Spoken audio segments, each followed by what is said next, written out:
Les images de ressortissants africains confrontés à des difficultés pour fuir l'Ukraine et les rapports d'abus ont suscité une vague de condamnation en Afrique et dans le monde entier.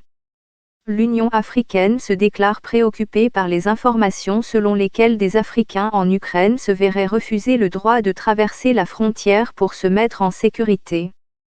L'organisme exhorte tous les pays à respecter le droit international et à offrir une assistance à toute personne fuyant la guerre, quelle que soit sa race.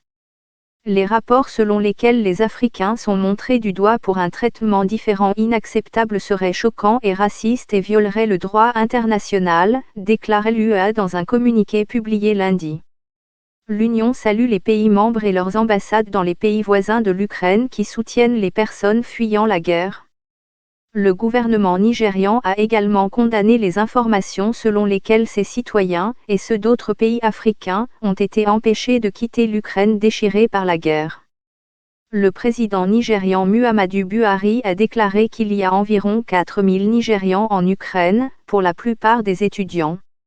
Il a déclaré qu'un groupe s'était vu refuser à plusieurs reprises l'entrée en Pologne, alors ils sont retournés en Ukraine pour se diriger vers la Hongrie à la place. Tous ceux qui fuient une situation de conflit ont le même droit à un passage sûr en vertu de la Convention des Nations Unies, et la couleur de leur passeport ou de leur peau ne devrait faire aucune différence, a déclaré M. Buhari dans un tweet. Jusqu'à présent, plus de 500 000 Ukrainiens ont réussi à fuir l'invasion russe.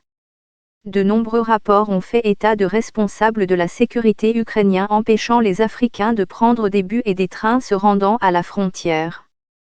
L'ambassadeur du Kenya au Conseil de sécurité de l'ONU, Martin Kimani, a manifesté son inquiétude face aux différents rapports faisant état de racisme dont sont victimes les Africains.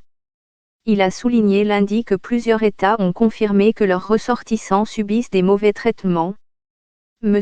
Kimani a appelé à l'arrêt immédiat du racisme et du mauvais traitement des Africains qui tentent de fuir l'Ukraine. Les mauvais traitements infligés au peuple africain aux frontières de l'Europe doivent cesser immédiatement, qu'il s'agisse des Africains qui fuient l'Ukraine ou de ceux qui traversent la Méditerranée, a déclaré lundi Martin Kimani, ambassadeur du Kenya auprès des Nations Unies.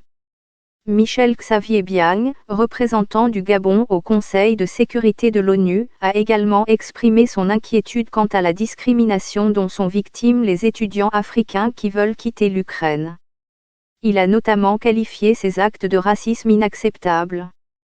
Toute personne désirant quitter l'Ukraine, envahie par la Russie, doit pouvoir le faire, sans aucune discrimination. Alertés par ces informations, nous en avons saisi les parties concernées. Les évacuations sont en cours. 200 Congolais numéro RDC ont déjà pu trouver refuge en Pologne. Les États-Unis coordonnent leur action avec les agences des Nations Unies et d'autres gouvernements pour s'assurer que chaque personne, y compris les étudiants africains, qui traversent l'Ukraine pour chercher refuge, est traitée de manière égale, indépendamment de sa race, de sa religion ou de sa nationalité. La Commission des Affaires étrangères du Sénat américain a également exprimé son inquiétude quant au traitement réservé aux étudiants africains et aux non-ukrainiens cherchant à fuir et a affirmé que tous les demandeurs d'asile doivent bénéficier d'un traitement égal.